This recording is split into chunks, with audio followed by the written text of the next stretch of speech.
नमस्कार दोस्तों, आप सभी का स्वागत है आपके अपने YouTube चैनल पे। दोस्तों मेरा नाम है अर्षित भटनागर और दोस्तों आज की वीडियो में मैं आप सभी के साथ डिस्कस करने वाला हूँ क्लास 12 इकोनॉमिक्स की first book Indian economic development के थर्ड चैप्टर के बारे में। दोस्तों आज की वीडियो में डिस्कस कर रहे होंगे थर्ड चैप्टर जो कि आपका liberalisation, privatisation and globalisation and appraisal. दोस्तों आज की वीडियो को स्टार्ट करने से पहले अगर आपने हमारी लास्ट वीडियो नहीं देखी है तो जाके लास्ट वीडियो देख सकते हो। लास्ट वीडियो में हमने इसी चैप्टर के एक इंपॉर्टेंट टॉपिक के बारे में बात करा था जो थी आपकी policy of privatisation and globalisation. ठीक है दोस्तों, अगर आपने अभी तक वो वीडियो नहीं देखी है तो जाके वो वीडियो देख सकते हो।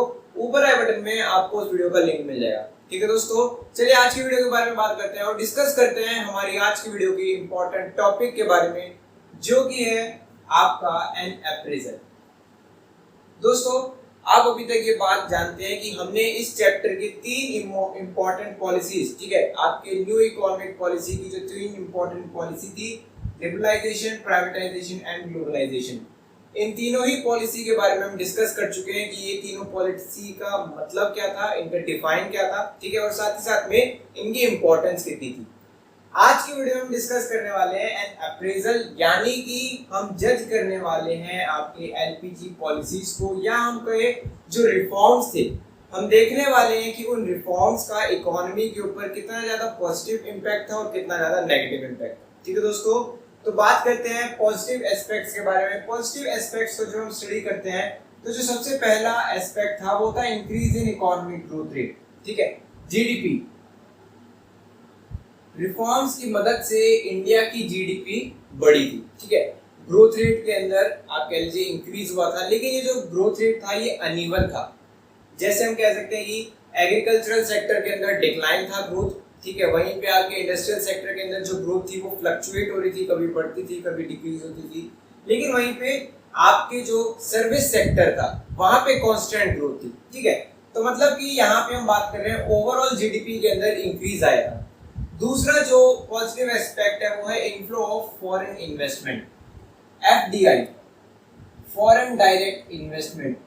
इंडिया के अंदर फॉरेन इन्वेस्टमेंट बढ़ चुका था। इकोनॉमी को ओपन करने का एक पॉजिटिव इंपैक्ट यही था कि फॉरेन डायरेक्ट इन्वेस्टमेंट बढ़ चुका था। अब बाहर की कंट्रीज, बाहर के फर्म्स इंडिया के अंदर इन्वेस्ट कर रहे थे, ठीक है। उसी से कनेक्टेड है आपका थर्ड पॉजिटिव इंपैक्ट जो ही आपका rise in foreign exchange. India का फॉरेन एक्सचेंज रिजर्व वो बढ़ चुका था, फॉरेन एक्सचेंज रिजर्व के अंदर राइज आया था, ठीक है। उसके बाद जो नेक्स्ट पॉजिटिव पॉइंट है वो है राइज इन एक्सपोर्ट्स। इंडिया के एक्सपोर्ट्स बढ़ चुके थे, अब इंडिया ज्यादा तौर पे, ज्यादा अमाउंट पे एक्सपोर्ट कर रहा था। ऑटो पार्ट्स का, आईटी, आप कह लीजिए सॉफ्टवेयर्स का, टेक्सटाइल्स का जो एक्सपोर्ट था वो बढ़ चुका था, ठीक है। उसके बाद जो नेक्स्ट पॉजिटिव पॉइंट है वो है कंट्रोल ऑन इन्फ्लेशन।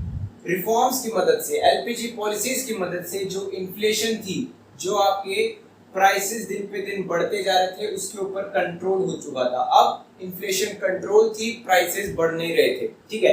उसके बाद जो नेक्स्ट इंपॉर्टेंट पॉजिटिव एस्पेक्ट था वो था increase role of private sector. LPG policies की मदद से प्राइवेट सेक्टर को एक इंपॉर्टेंट रोल मिला। प्राइवेट सेक्टर का जो रोल था इकोनॉमी के अंदर वो इंक्रीज हो चुका था। सभी लाइसेंसिंग पॉलिसीज और सभी रेस्ट्रिक्शंस, बैरियर्स हटाने के बाद प्राइवेट सेक्टर अब डेवलप हो रहा था, ठीक है। तो ये सभी जो एस्पेक्ट्स थे ये पॉजिटिव एस्पेक्ट थे। एलपीजी पॉलिसीज ने इकोनॉमी के ऊपर, आप कह लीजिए, ये उनके पॉजिटिव एस्पेक्ट्स थे, इन्होंने मदद करा था इकोनॉमी को इन सभी एरियाज के अंदर। लेकिन जहां पे पॉजिटिव एस्पेक्ट्स थे वहीं पे एलपीजी पॉलिसीज कुछ नेगेटिव एस्पेक्ट्स भी थे, ठीक है। तो नेगेटिव एस्पेक्ट्स के बारे में बात करते हैं। तो जो पहला नेगेटिव एस्पेक्ट है वो है ग्रोइंग अनएम्प्लॉयमेंट। भले ही जीडीपी राइज कर रही थी लेकिन इसका ये मतलब नहीं है कि एम्प्लॉयमेंट लेवल भी बढ़ता जा रहा था, ठीक है। जीडीपी राइज होते हुए भी इंडिया के अंदर जो एम्प्लॉयमेंट थी वो बढ़ती जा रही थी, ठीक है। उसके बाद जो नेक्स्ट डीमेरिट है या जो नेक्स्ट नेगेटिव पॉइंट है वो अनबैलेंस्ड ग्रोथ। जैसे कि हमने फर्स्ट पॉइंट के अंदर डिस्कस करा था कि जो ग्रोथ थी वो ओवरऑल कांस्टेंट नहीं थी, हर जगह पे सेम नहीं थी, अनबैलेंस थी, ठीक है। एग्रीकल्चर सेक्टर के अंदर ग्रोथ डिक्लाइन जा रही थी, इंडस्ट्रियल सेक्टर के अंदर फ्लक्चुएट कर रही थी, कभी ग्रोथ होती थी कभी नहीं होती थी, और हाँ हम ये कह सकते हैं कि सर्विस सेक्टर के अंदर रेगुलर ग्रोथ हुई है। तो पॉलिसीज की मदद से, एलपीजी पॉलिसीज की मदद से अगर हम कहें कि कौन से सेक्टर को ज्यादा बेनिफिट मिला है तो वो सिर्फ और सिर्फ सर्विस सेक्टर रहेगा। ठीक है, तो मतलब कि जो ग्रोथ थी वो अनबैलेंस थी, अनबैलेंस ग्रोथ थी वहां पे। ठीक है, जो नेगेटिव एस्पेक्ट है, नेक्स्ट नेगेटिव एस्पेक्ट है आपका स्प्रेड ऑफ कंज्यूमरिज्म। ठीक है, अब आप इसको दूसरे वे में मत लेना कि कंज्यूमरिज्म तो अच्छा होता है इकोनॉमी के लिए। कंज्यूमरिज्म का मतलब है कि लग्जूरियस प्रोडक्ट की डिमांड जब बढ़ती है तो उसको इंक्रीज इन कंज्यूमरिज्म कहते हैं। अब इंडिया के अंदर कंज्यूमरिज्म तो स्प्रेड कर रहा था, लेकिन वो एक लिमिटेड एरिया तक ही था। कुछ लोग, कुछ सेक्टर या हम कहें कुछ सेक्शंस ही इन कंज्यूमरिज्म को बढ़ावा दे रहे थे, इनकी डिमांड कर रहे थे, लग्जूरियस प्रोडक्ट की डिमांड कर रहे थे। लेकिन वहीं पे कुछ सेक्टर, कुछ सेक्शंस ऐसे भी थे जिन लोगों की बेसिक नेसेसिटीज भी डेवलप नहीं हो पा रही थी, उनको बेसिक नेसेसिटीज भी प्रोवाइड नहीं करा पा रहे थे। यहाँ पे आप देखोगे स्प्रेड ऑफ कंज्यूमरिज्म को नेगेटिव एस्पेक्ट में इसलिए रखा गया है कि कंज्यूमरिज्म अगर स्प्रेड हो रहा होता तब जब सभी की बेसिक नीड्स पूरी हो पाती तब उसको एक पॉजिटिव इम्पैक्ट मानते, लेकिन आपके बेसिक नीड्स पूरी नहीं हो पा रही है, उसके बावजूद कंज्यूमरिज्म बढ़ता जा रहा है, ये एक नेगेटिव एस्पेक्ट के अंदर आएगा। ठीक है, और यही आप कह लीजिए रोल होता है प्राइवेट सेक्टर का, क्योंकि हमने बात करी थी प्राइवेट सेक्टर सिर्फ और सिर्फ अपने प्रॉफिट के ऊपर देखता है और कंज्यूमरिज्म उनको प्रॉफिट कराता है, भले ही वो ये नहीं देखते कि आपके बेसिक नीड्स पूरी हो पा रही हो या ना हो पा रही। ठीक है, नेक्स्ट नेगेटिव एस्पेक्ट के बारे में बात करते हैं, जो कि है ineffective tax policy. Indian government ने टैक्स रेवेन्यू बढ़ाने के लिए बहुत सी पॉलिसीज को लागू करा था, लेकिन वो सक्सेसफुल नहीं हो पाए थे। टैक्स पॉलिसी इफेक्टिव नहीं रही थी, सक्सेसफुल नहीं रही थी, टैक्स रेवेन्यू गवर्नमेंट के पास ज्यादा जनरेट नहीं हो पा रहा। ठीक है, उसके बाद जो नेक्स्ट नेगेटिव इंपैक्ट है, जो एस्पेक्ट है, वो है ineffective disinvestment policy. Disinvestment policy जो कि गवर्नमेंट के द्वारा लागू करी गई थी, वो भी सक्सेसफुल नहीं हो पाई थी, इनइफेक्टिव थी। क्यों? क्योंकि गवर्नमेंट, आप कह लीजिए अंडर वैल्यू, जो आपके पीएसयूज होते हैं उनकी अंडर वैल्यू करता है और उनको सोल्ड कर देता है प्राइवेट सेक्टर को। वहीं पे कुछ सर्कमस्टेंसेस में आप देखोगे गवर्नमेंट के पास जब अपना रेवेन्यू कम होता है तो वो उन पीएसयूज को सोल्ड कर देते हैं, जबकि डिसइन्वेस्टमेंट का मतलब होता है जब आपको किसी पर्टिकुलर एरिया के अंदर डेवलपमेंट करानी है तभी आप पीएसयू को सोल्ड कर सकते हैं, लेकिन गवर्नमेंट अपने रेवेन्यू को पूरा करने के लिए पीएसयूज को सोल्ड कर देती थी आपके प्राइवेट एंटरप्राइजेस को। ठीक है, तो यहाँ पे जो डिसइन्वेस्टमेंट पॉलिसी थी वो भी सक्सेसफुल नहीं रही थी गवर्नमेंट की। उसके बाद जो नेक्स्ट नेगेटिव इंपैक्ट है वो है low level of industrial growth. Industrial growth थी लेकिन बहुत ही लो लेवल की थी, क्योंकि आप देखोगे फॉरेन गुड्स आ रहे थे जो कि चीपर थे। ठीक है, चीपर फॉरेन गुड्स का इंपोर्ट हो रहा था, उसका डोमेस्टिक इकोनॉमी को बहुत ही ज्यादा भारी नुकसान हुआ था। ठीक है, क्योंकि अब जो इकोनॉमी थी, जो आपकी कह लीजिए जो डिमांड थी वो चीपर गुड्स के लिए हो रही थी। ठीक है, जो इंपोर्ट कराए जा रहे हैं, लेकिन जो डोमेस्टिक इकोनॉमी के अंदर प्रोडक्ट्स थे, जो डोमेस्टिक प्रोडक्ट्स थे, उनकी डिमांड नहीं कर रहे थे।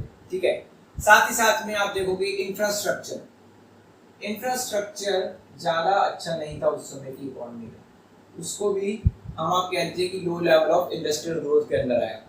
और साथ ही साथ में इंडिया ने तो अपने बैरियर्स रिमूवल्स कर दिए थे, जितनी रेस्ट्रिक्शन लगा रखी थी उनको हटा दिया था, लेकिन अभी भी ऐसे कुछ देश थे जहां पर आपके बैरियर्स और रेस्ट्रिक्शंस लगी हुई थी। For example USA. अब अगर इंडियंस को अपने प्रोडक्ट को यूएसए में सेल करना है तो उनको उन बैरियर्स को फेस ऑफ करना पड़ेगा, वहां पे ड्यूटीज पे करनी पड़ेगी, टैरिफ्स पे करने पड़ेंगे, और उसकी वजह से इंडस्ट्रियल ग्रोथ लो थी। ठीक है, नेक्स्ट जो नेगेटिव एस्पेक्ट था वो था नेग्लेक्ट ऑफ एग्रीकल्चर। जैसे हमने बात करी थी, यहाँ पर भी बात करी थी, इस पॉइंट के अंदर, इस पॉइंट में भी बात करी थी कि एग्रीकल्चर डिक्लाइन हो रहा था, एग्रीकल्चरल ग्रोथ डिक्लाइन हो रही थी। ठीक है, क्योंकि पब्लिक इन्वेस्टमेंट डिक्रीज हो चुकी थी, अब पब्लिक इन्वेस्टमेंट नहीं करते थे लोग, पब्लिकली इन्वेस्ट नहीं करते थे एग्रीकल्चर के अंदर। साथ ही साथ में जितनी भी सब्सिडीज थी उन सभी को भी रिमूव कर दिया गया था।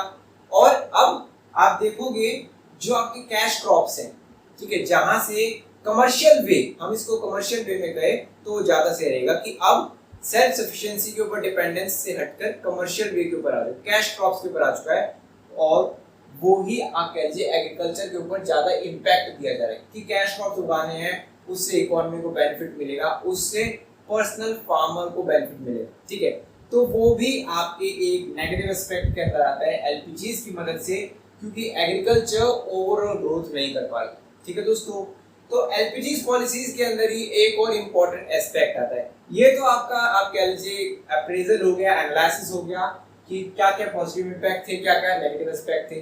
अब अगर हम बात करें एक और इम्पोर्टेंट पॉइंट की, जो कि है आपका डीमोनेटाइजेशन। 8 नवंबर 2016 को डीमोनेटाइजेशन लागू करी गई थी। हाई वैल्यू करेंसी के ऊपर डीमोनेटाइजेशन लागू करी गई, ठीक है।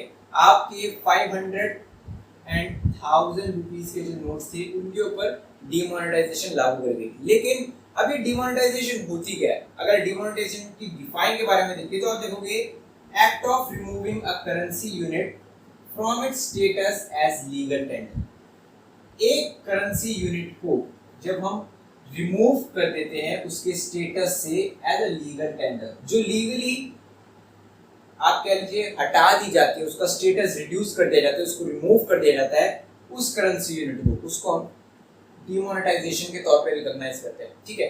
डीमोनेटाइजेशन का बेसिक जो आप कह लीजिए एम था वो था करप्शन को रिड्यूस करना, ठीक है। साथ ही साथ में हाई वैल्यू करेंसी का जो यूज हो रहा था इलीगल काम्स के लिए उनको रिड्यूस करना, ब्लैक जो मनी था उसको रिड्यूस करने के लिए डीमोनेटाइजेशन को लागू करा गया था, ठीक है। भले ही अच्छे कामों के लिए डीमोनेटाइजेशन को लागू करा गया था, लेकिन जो इम्पैक्ट थे, इम्पैक्ट तो पॉजिटिव और नेगेटिव दोनों ही आए थे, ठीक है दोस्तों। तो आइए डिस्कस करते हैं डीमोनेटाइजेशन पॉलिसी के क्या इम्पैक्ट्स थे। चलिए दोस्तों डिस्कस करते हैं about the impacts of demonetisation. तो आप देखोगे जो फर्स्ट इम्पैक्ट था वो था डिक्लाइन इन कैश ट्रांजैक्शन, ठीक है। अब कैश ट्रांजैक्शंस में डिक्लाइन आ चुका था। अब लोग कैश ट्रांजैक्शन करने से आप कह लीजिए एक तौर पे वो कैश ट्रांजैक्शन के अंदर बहुत ही ज्यादा ग्रेजुअल डिक्लाइन आया था, ठीक है। एकदम से लोगों ने कैश ट्रांजैक्शन करना बंद कर दिया था, ठीक है। उसके जगह पे आप देखोगे वहीं पे बैंक के जो डिपॉजिट्स थे, बैंक डिपॉजिट इंक्रीज हो चुके थे, बैंक्स के अंदर धीरे धीरे डिपॉजिशन इंक्रीज होता था, ठीक है। जो नेक्स्ट इम्पैक्ट था वो था इंक्रीज इन डिजिटल ट्रांजैक्शंस। अब लोग डिजिटल ट्रांजैक्शंस के लिए ज्यादा आप कह लीजिए मोटिवेटेड थे, वो लोग डिजिटल ट्रांजैक्शन की तरफ ज्यादा मुड़ रहे थे, ठीक है। तो अब डिजिटल ट्रांजैक्शन के अंदर एक राइज आ रहा था, एक ग्रेजुअल राइज आया था। उसके बाद जो नेक्स्ट इम्पैक्ट था वो था prices of real estates decline. Real estates यहाँ पे प्रॉपर्टीज के जो आपके कह लीजिए दाम थे, जो उसकी जो प्राइसेस थे वो डिक्लाइन हो चुके थे, ठीक है। उसके पीछे भी बहुत से पर्टिकुलर रीजंस दिए जाते हैं कि आपके रियल एस्टेट्स के जो प्राइसेस थे वो डिक्लाइन क्यों हुए, ठीक है। उसके बाद जो लास्ट इम्पैक्ट था डीमोनेटाइजेशन का वो था आपका rise in income tax collection, ठीक है। डीमोनेटाइजेशन के एक पॉजिटिव इम्पैक्ट को माना जाता है कि tax collection, income tax collection के अंदर एक राइज आया था, एक बहुत ही अच्छा राइज आया था, जिससे इकोनॉमी को बहुत ही ज्यादा आप कह लीजिए ग्रोथ मिली, ठीक है दोस्तों। तो ये कुछ इम्पैक्ट थे आपके डीमोनेटाइजेशन पॉलिसी के, डीमोनेटाइजेशन पॉलिसी की वजह से इकोनॉमी को कौन कौन से इम्पैक्ट आए, ठीक है दोस्तों।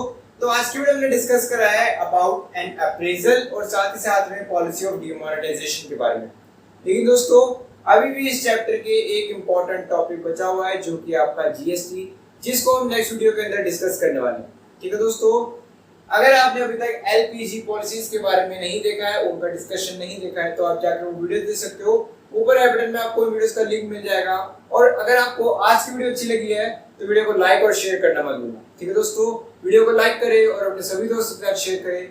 और साथ ही साथ अगर आपको इस वीडियो से कोई डाउट है तो आप कमेंट सेक्शन के अंदर हमसे अपने डाउट पूछ सकते हैं। साथ साथ दोस्तों अगर आपको नोट्स बनाने में कोई प्रॉब्लम आ रही है, वैसे तो बहुत ही इजी तरीके से यहाँ पे डिस्कशन चल रहा है, तो बहुत ही प्रेवलेंट होगा कि आप यहीं से नोट्स बना लीजिए। लेकिन अगर आपको रेडीमेड नोट्स की जरूरत है तो उसके लिए आप डिस्क्रिप्शन बॉक्स में दिए गए नंबर पे कांटेक्ट कर सकते हैं। साथ ही साथ दोस्तों अगर चैनल पर नए हो तो चैनल को सब्सक्राइब करना मत भूलना, ठीक है दोस्तों। इस वीडियो को यहीं पर रैप अप करते हैं, बहुत ही जल्द आएंगे एक नई वीडियो के साथ।